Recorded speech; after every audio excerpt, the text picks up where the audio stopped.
நம்ம இன்வெஸ்ட் பண்ணுறத எப்படி புரிஞ்சுக்கணும், எப்படி அணுகணும், எப்படி நமக்குள்ளே நம்ம யோசிச்சுக்கணும் அதை பற்றி அப்படிங்கிறத பற்றி இந்த வீடியோவில் பேச போகிறேங்க.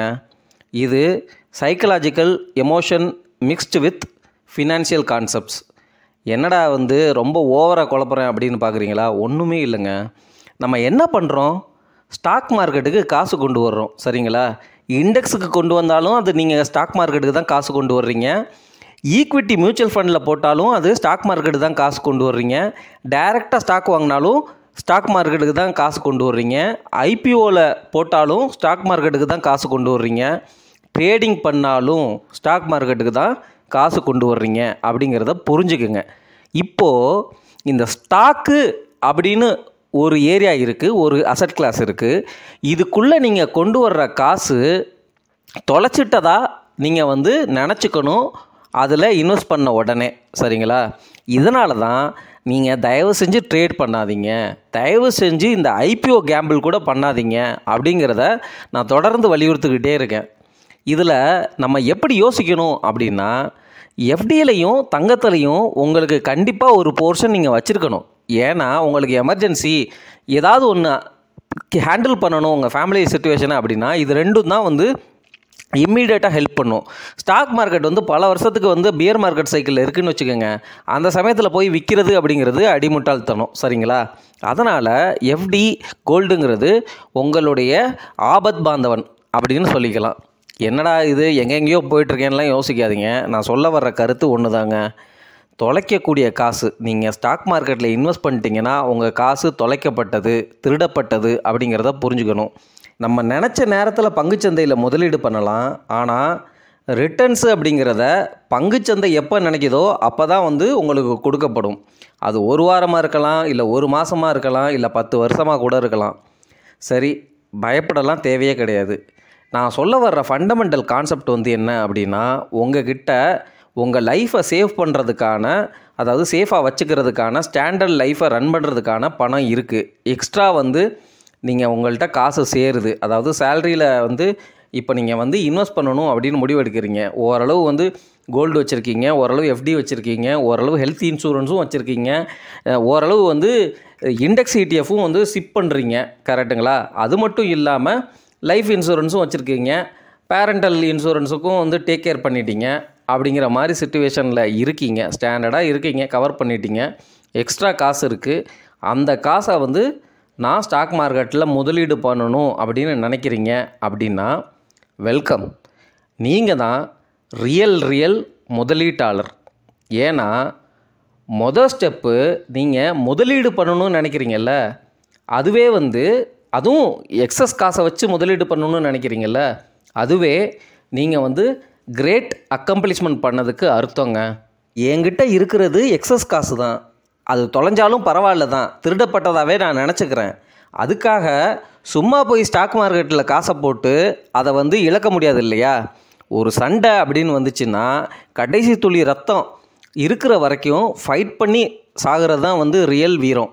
அந்த மாதிரி நம்ம செய்கிற முதலீடுகளும் அந்த அளவுக்கு ஸ்டேபிளாக, அந்த அளவுக்கு ஸ்ட்ராங்காக, அவ்வளவு தூரம் ஃபண்டமெண்டல் குவாலிட்டி உள்ள பங்காக இருக்கணும் அப்படிங்கிறத தான் நான் மீன் பண்ணுறேங்க இதிலேருந்து.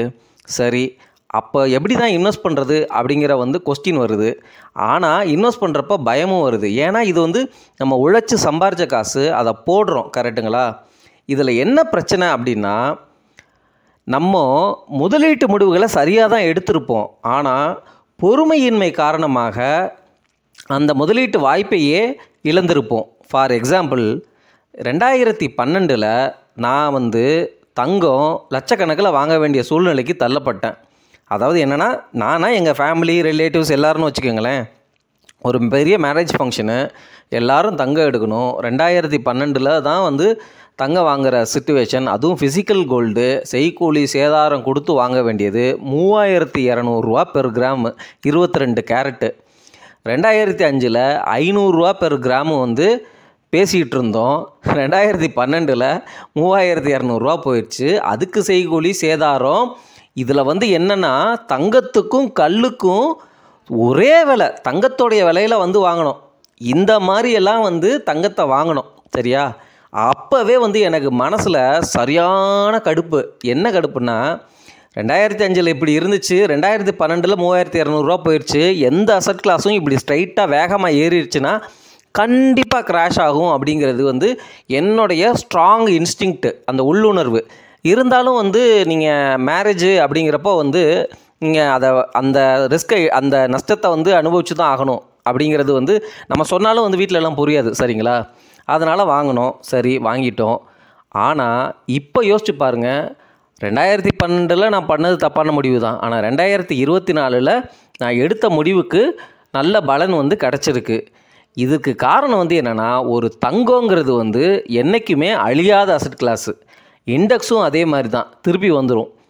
இதே அசட் கிளாஸில் நம்ம பொறுமையாக வந்து 12 வருஷம் உட்காந்துருக்கும் பொழுது அந்த அசட் கிளாஸு அதோடைய தன்மையின் காரணமாக உங்களுக்கு மினிமம் 9% ரிட்டனை கொடுத்துரும், சரிங்களா? ஸோ என்ன தான் வந்து அந்த நேரத்தில் வந்து நான் தப்பான முடிவுன்னு கருதினாலும், இவ்வளோ தூரம் பேஷண்ட்டாக அந்த கோல்டை வந்து வச்சுருக்குறோம்ல, நான் வச்சுருக்கல, இது இன்வெஸ்ட்மெண்ட்டு அதனால் வச்சுருக்கேன் அப்படிங்கிறதுக்காகலாம் வச்சுருக்கல. அது ஃபிசிக்கலாக கோல்டு வாங்கிட்டோம், ஆர்னமெண்ட்டாக வச்சுருக்குறோம், அதனால் அப்படி இருக்குது, சரிங்களா?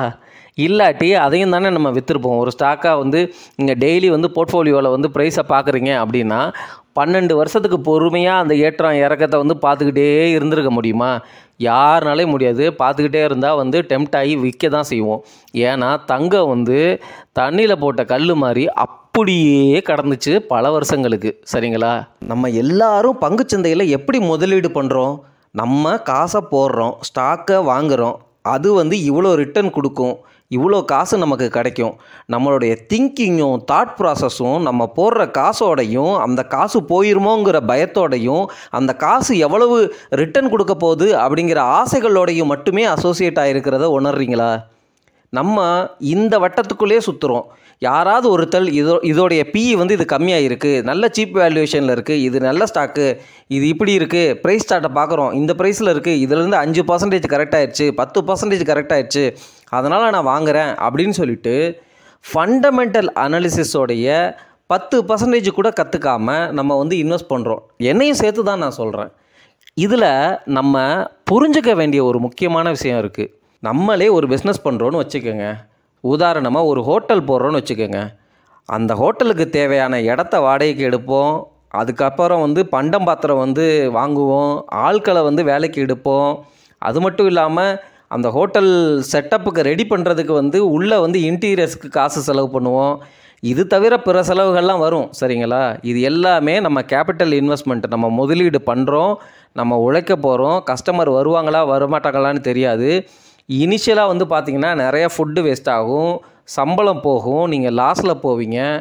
அதுக்கப்புறம் வந்து அந்த இடத்துல இல்லை அந்த பிஸ்னஸை பற்றி நுணுக்கங்கள் தெரியலை அப்படின்னா லாஸ் ஆகும், கரெக்டுங்களா? இதே தான் பங்குச்சந்தையிலையும் நடக்குது. ஆனால் நீங்கள் என்ன பண்ணுறீங்க அப்படின்னா, ஒரு நல்ல ப்ரொமோட்டர் உள்ள கம்பெனியை சூஸ் பண்ணும் பொழுது நீங்கள் பிஸ்னஸ் பண்ணல, இன்னொருத்தர் நல்லா பிஸ்னஸ் பண்ணுறாரு, அவருக்கு வந்து எல்லா ட்ரிக்ஸு, டாக்டிக்ஸு, எஃபிஷியன்சி, புரியுதுங்களா? மார்க்கெட்டில் என்ன நடக்குது, என்ன ஃப்யூச்சராக வரப்போகுது அப்படிங்கிறத ப்ரெடிக்ட் பண்ணுற எபிலிட்டி இருக்குது. ஒரு அசுரன் மாதிரி இருக்கிறாரு, சரிங்களா? நீங்கள் என்ன பண்ணிக்கிறீங்க, போயிட்டு அந்த சுறா மீன் கூடயே வந்து ஒட்டிட்டு போகிற குட்டி மீன் மாதிரி நம்மளும் சேர்ந்துக்கிட்டு அது கூட வந்து எடுக்கிற லாபத்தில் கொஞ்சம் எடுத்துக்கிறோம், சரிங்களா? சம்பளம் வாங்குகிற நமக்கு ஒரு பிஸ்னஸ் பண்ணுறதுக்கு ஆப்பர்ச்சுனிட்டியை இந்த பங்குச்சந்தை தருது அப்படின்னா அது மிகையாகாது. ஏன்னா அது கொடுத்த ரிட்டர்ன்ஸு நம்ம கரெக்டான ஸ்டாண்டர்டான ஸ்டாக்கை வாங்கியிருந்தோம், பொறுமையாக வெயிட் பண்ணிகிட்டு இருந்தோம் அப்படின்னா கண்டிப்பாக நல்ல ப்ராஃபிட்டில் வந்து இப்போ உட்காந்துருப்போம். யாரெல்லாம் இந்த முதலீட்டு முடிவுகளை 1900, 2000, 2005, 2010 எடுத்து பொறுமையாக யார் காத்திருந்தாங்களோ அவங்க ஏகப்பட்ட ப்ராஃபிட்டில் வந்து இருக்கிறாங்க, இன்னமும் வச்சுக்கிட்டு தான் இருப்பாங்க. அவங்க இன்னும் க்ரோ தான் ஆவாங்க. ஏன்னா நம்ம இந்தியாவோடைய எக்கானாமிக்கல் கண்டிஷன் பிரகாரம் நமக்கு இன்னும் க்ரோத் ஸ்கீம் வந்து நிறைய வந்து பெண்டிங்கில் இருக்குது. நம்ம இன்னும் டெவலப்டு எக்கானமியாக மாறலை. ஆனால் இதுக்கு இடையில் இந்தியாவில் உள்ள ஏதோ ஒரு சூழ்நிலைனால நம்மளுடைய ஜிடிபி க்ரோத் ஆகலை, ஏதோ ஒரு ரெசஷனரி பீரியடு அப்படின்னு சொல்லிட்டு ஸ்டாக்னண்ட்டாக 5-6 வருஷம் இருக்குது அப்படின்னா ஏதாவது எக்கனாமிக்கல் சிச்சுவேஷனுக்கு ஸ்ட்ரக்சரல் சேஞ்சஸ் பண்ணணும் அப்படின்னு கவர்மெண்ட் முடிவெடுத்து ஏதாவது ஒரு விஷயம் வந்து நமக்கு எதிராக நடந்துச்சு அப்படின்னா நடக்கிறதுக்கு வாய்ப்பு இருக்குது. ஏன்னா இந்த உலகத்தில் என்னென்ன இன்சிடெண்ட்டு எப்போ நடக்கும், யாருக்கு அகெயின்ஸ்டாக எந்த விஷயம் போகும் அப்படிங்கிறது யார் கண்ட்ரோல்லையுமே இல்லை. எக்கானமியை பொறுத்த வரைக்கும் அது மிகப்பெரிய உண்மை. இது வந்து நடந்துச்சுன்னா ஒன்றுமே பண்ண முடியாது. நீங்களும் நட்டத்தில் இருப்பீங்க, நானும் நட்டத்தில் இருப்பேன், கவர்மெண்ட்டும் நட்டத்தில் தான் இருக்கும். ஏன்னா கவர்மெண்ட்டோடைய ஸ்டாக்ஸும் வந்து கம்பெனிஸில் இருக்குது, பப்ளிக் செக்டர் கம்பெனிஸில் இருக்குது. மிகப்பெரிய முதலீட்டாளர்கள் எல்லாருமே நட்டத்தில் இருப்பாங்க. சரிங்களா? எல்லாரும் நட்டத்தில் இருக்கும் பொழுது நம்மளும் அந்த நட்டத்தில் பார்ட்டிசிபேட் பண்ணி நம்மளும் இருக்கிறோம். அவங்களும் பொறுமையாக இருப்பாங்க. ஆனால் அவங்களுக்கு ஏகப்பட்ட காசு இருக்கும். அதர் இன்கம்ஸு, அதர் அசட்ஸை வச்சு அவங்க லைஃப்பை வந்து இன்னும் ரிச்சாக வந்து வாழ்ந்துட்டு இருப்பாங்க. நம்ம தான் வந்து இருக்கிற காசையெல்லாம் கொண்டு போய் கொட்டிக்கிட்டு, இல்லை ஒரு இம்பேலன்ஸ்டான டெசிஷனை எடுத்துகிட்டு அந்த முதலீட்டு முடிவுகளில் மாட்டி சிக்கி தவிச்சிருப்போம். அவங்க எல்லாமே ஒரு நல்ல ஃபினான்ஷியல் அட்வைசருக்கு ஃபீஸு கொடுத்து நல்ல ஸ்டாக்ஸாக வாங்கி போட்டிருப்பாங்க, இல்லை மியூச்சுவல் ஃபண்டு இண்டெக்ஸில் போட்டிருப்பாங்க. நம்ம என்ன பண்ணுறோம், அதை வந்து நான் சொல்ல தேவையில்லை, யாராவது சொல்கிற ஸ்டாக்கை வாங்குகிறோம். கரெக்டுங்களா? ஸோ என்றைக்குமே சின்ன கம்பெனி கூட வந்து கெட்ட கம்பெனிலாம் நான் சொல்லலை. ஒரு சின்ன கம்பெனி, ஒரு நல்ல ப்ரொமோட்டர், ஃபார் எக்ஸாம்பிள் வந்து இப்போ ஐடிஎஃப்சி அந்த ஃபஸ்ட்டு பேங்க்கை பற்றி ரொம்ப பெருசாக பேசுகிறாங்க. கரெக்டுங்களா? அந்த மாதிரி ஒரு சின்ன பேங்க்காக இருந்தால் கூட ஒரு நல்ல க்ரோத் ஃபேஸை காட்டுறாங்க, நல்ல மேனேஜ்மெண்ட்டு அப்படிங்கிறப்போ கண்டிப்பாக நம்ம வாங்கலாம், அதில் முதலீடு பண்ணலாம். ஆனால் அந்த ஒரு ஸ்டாக்கை மட்டும்தான் வாங்குவேன், அந்த ஒரு ஸ்டாக்கில் வந்து என்னுடைய டோட்டல் அசட்டில் வந்து 10-15% வச்சுருக்கிறேன், அந்த மாதிரி வந்து நீங்கள் பல்க் இன்வெஸ்டிங் ரிஸ்க்கு ஹையராக எடுக்கும் பொழுது தான் வந்து அது பிரச்சனைக்கு வந்து ஆளாகுது. இது வந்து ஒரு ஆர்ட்டுங்க. உங்களுடைய சிச்சுவேஷனை நீங்களே அனலைஸ் பண்ணுங்கள், உங்களுடைய ஃபினான்ஷியல் சிச்சுவேஷனை நீங்களே ரிவ்யூ பண்ணுங்கள். உங்களுக்கே இதெல்லாம் புரிய வரும்னு நான் நினைக்கிறேன். இது வரைக்கும் நான் பேசிகிட்டு இருக்க கருத்துக்கள், அறிவுரைகள், விஷயங்கள் எல்லாமே எனக்கும் பொருந்தும். நானும் இதே வீடியோவை பார்த்துட்டு இது மூலமாக என்னைய நானே வந்து மாற்றிக்க முயற்சிக்கிறேன். இந்த ப்ராசஸில் இந்த 20 வருஷம் நான் வந்து இருந்ததுனால மார்க்கெட்டில் எனக்கு தெரிஞ்ச அனுபவங்களை எனக்கு சரி அப்படின்னு தோன்றதை உங்ககிட்ட ஓப்பனாக ஷேர் பண்ணுறேன். நீங்கள் அது மூலமாக பயனடைஞ்சிங்க அப்படின்னா அஸ் அ சொசைட்டி நம்ம எல்லாருமே வந்து இம்ப்ரூவ் ஆகும், அதாவது ஃபினான்ஷியலாக. சரிங்களா? சரி, எனக்கு நடந்த ஒரு சின்ன உதாரணத்தை உங்ககிட்ட ஷேர் பண்ண போகிறேன். அதாவது இது முன்னாடியே பேசின அந்த கோல்டு கதையோடைய நீட்சி தான் அப்படின்னு சொல்லலாம். 2012 கோல்டு வாங்கிட்டேன், ஃபிசிக்கல் கோல்டு வாங்கிட்டேன். அதுக்கப்புறம் வந்து என்ன ஆச்சு அப்படின்னா, கோல்டு இடையில அதாவது 2600, 400, 500 அப்படின்னு வந்து போயிடுச்சு. அதாவது என்னென்னா, நான் வாங்கினது 2012 வந்து 22 கேரட்டு. அதுக்கப்புறம் வந்து பார்த்திங்கன்னா இந்த சாவரின் கோல்டு பாண்டெல்லாம் இஷ்யூ பண்ண ஆரம்பித்தாங்க. சரிங்களா? அந்த டைம்லலாம் 24 கேரட்டே வெறும் 2450, 2500 அந்த ரேஞ்சில் தான் இருந்துச்சு. ஆனால் இடையில ஒரு ஷார்ட் டேர்மாக வந்து என்னென்னா சடன்னு கோல்டு வந்து 2600, 2800, 3000, 3150 அந்த மாதிரி போயிடுச்சு. நான் வந்து என்ன பண்ணிட்டேன், இந்த 3150 போகும் பொழுது சரி கோல்டு ஏறுது அப்படின்னு நினச்சிட்டு என்கிட்ட இருந்த கார்ஸில் ஒரு போர்ஷனை வந்து அப்போ 3150 ரூபா கொடுத்து வாங்கினேன். சரிங்களா? ஆனால் என்ன ஆயிடுச்சு அப்படின்னா, அதுக்கப்புறம் சில வருஷங்கள் வந்து அந்த கோல்டானது 2700, 2800 அப்படிங்கிற ரேஞ்சிலே வந்து ட்ரேட் ஆகிட்டு இருந்துச்சு. பட் அதுக்கப்புறம் வந்து கொரோனாக்கு அப்புறம் நடந்தது வந்து உங்களுக்கே தெரியும். அந்த டைமில் என்னுடைய ஃபீலிங்குமே நம்ம தப்பான முடிவு எடுத்துட்டோமோ, இன்னும் வெயிட் பண்ணி வாங்கியிருந்துருக்கலாமோ அப்படிங்கிற ஃபீலிங்ஸுக்கெல்லாம் வந்து நான் வந்து ஆளாக்கப்பட்டேன். உதாரணமாக இந்த மாதிரி ஃபீலிங்ஸ் எல்லாம் அவாய்ட் பண்ணுறதுக்கு சின்னதாக ஷிஃப்ட் பண்ணிகிட்டே போனோம்னு வச்சுக்கோங்களேன், மேலே போனாலும் வாங்குவோம், கீழே போனாலும் வாங்குவோம். அப்படிங்கிறப்போ ஓரளவு ஆவரேஜாக போயிடும். ஆனால் ஒரு பியர் மார்க்கெட் சைக்கிளில் ஒரு 20% கிராஷ் ஆயிடுச்சு அப்படின்னா அந்த சின்ன போர்ஷன் வந்து நம்ம போடுறத வந்து இன்னும் கொஞ்சம் பெரிய போர்ஷனாக போடணும். அதாவது டபுள் யுவர் சிப் அப்படின்னு சொல்லுவாங்க, டபுள் யுவர் சிப் அப்படின்னு சொல்லுவாங்க. நீங்கள் போடுற குட்டி அமௌண்ட்டை 2ஆல் பெருக்கி அதுக்கப்புறம் வந்து அப்படியே போட்டுக்கிட்டே போகிறது.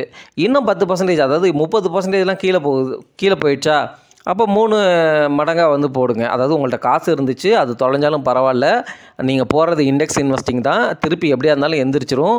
நீங்கள் போடுறது கோல்டு தான், அது அழியவே அழியாது, திருப்பி வந்துடும். அப்படிங்கிற மாதிரி நம்பிக்கை உள்ள ஒரு இன்வெஸ்ட்மெண்ட்டில் ஸ்டாண்டர்ட் ஸ்டாக்ஸ்லேயும் உங்களுக்கு அந்த முதலீடு இருக்குன்னா அதாவது என்னென்னா நீங்கள் இண்டிவிஜுவலாக ஃபார் எக்ஸாம்பிள் வந்து ஐடிசி, ஹெச்டிஎஃப்சி பேங்க்கு, ஐசிஐசிஐ பேங்க்கு, அதுக்கப்புறம் வந்து நல்ல பங்குகள் உங்களுக்கே தெரியும், நான் சொல்ல விரும்பலை. ஸ்மால் கேப்லேயும் இருக்குது, மிட் கேப்லேயும் இருக்குது, நிறைய நல்ல பங்குகள் இருக்குது. அதுலேயுமே நீங்கள் வந்து எல்லாத்துலேயுமே அந்த நீங்கள் போடுற அந்த சிப் பண்ணுறீங்கல்ல, அந்த ஒரு போர்ஷன் வந்து எல்லா ஸ்டாக்லையுமே குட்டி குட்டியாக போகணும். அது நீங்களே இண்டிவிஜுவல் ஸ்டாக் பண்ணாலும் உங்கள் போர்ட்ஃபோலியோ வந்து நீங்கள் வந்து அதுக்கேற்ற மாதிரி அலைன் பண்ணிக்கோங்க. எல்லா டைம்லையுமே ஸ்டாக் மார்க்கெட் வந்து கீழே இறங்கி இருக்கும்போது எல்லா ஸ்டாக்குமே கீழே இறங்கியிருக்காது. ஒரு நாளைக்கு வந்து ஒரு ஸ்டாக்கு 10% கரெக்ட் ஆகும், அதுக்கப்புறம் அப்படியே மெயின்டைன் ஆகிட்டு இருக்கும். இன்னொரு ஸ்டாக் வந்து என்னென்னா 5% மேலே போயிருக்கும், அதுக்கப்புறம் மார்க்கெட் வந்து இன்னும் கிராஷ் ஆகும். அப்போ வந்து 5% மேலே போன ஸ்டாக் வந்து என்ன ஆகும்னா இந்த 10% கரெக்டான ஸ்டாக்கை விட கீழே போயிடும். ஆனால் இந்த 10% கரெக்டான ஸ்டாக்கு அப்படியே நின்றுட்டுருக்கும். இந்த மாதிரியெல்லாம் நடக்கும். டான்ஸஸ் ஆடிட்டு இருப்பாங்க. நம்ம வந்து என்னென்னா எங்கெங்கெல்லாம் கரெக்ஷன் இருக்குது, நமக்கு நம்ம வாங்கணும்னு நினைக்கிற ஸ்டாக்கா கரெக்ஷன் இருக்கிறப்போ, அது நல்ல மார்க்கெட்டாக இருந்தாலும் சரி, நல்லா இல்லாத மார்க்கெட்டாக இருந்தாலும் சரி, அதோடைய வேல்யூவேஷன்லேருந்து நல்லா சீப்பாக கிடைக்கிது, உங்களுக்கு ஒரு மார்ஜின் ஆஃப் சேஃப்டி இருக்குது அப்படின்னா அதில் ஒரு போர்ஷனை வாங்கிக்கோங்க. அதே மாதிரி வந்து பண்ணுங்கள். இதில் வந்து என்னென்னா ஒரே ஸ்டாக்கே ரொம்ப கரெக்ட் ஆகிட்டே போயிட்டே இருக்குன்னா அந்த ஒரு ஸ்டாக்கில் மட்டும் ஆவரேஜ் பண்ணிகிட்டே வராதிங்க. ஒரு ஸ்டாக்குக்கு 1 லட்சத்துக்கு மேலே நான் வாங்க மாட்டேன், 50,000க்கு மேலே ஒரு ஸ்டாக்கில் எக்காரணத்தை கொண்டு போட மாட்டேன். அந்த மாதிரி லிமிட் வச்சுக்கோங்க. அந்த மாதிரி வந்து வேணால் வந்து ட்ரை பண்ணுங்கள். அது இட் வில் பி ஹெல்ப்ஃபுல்.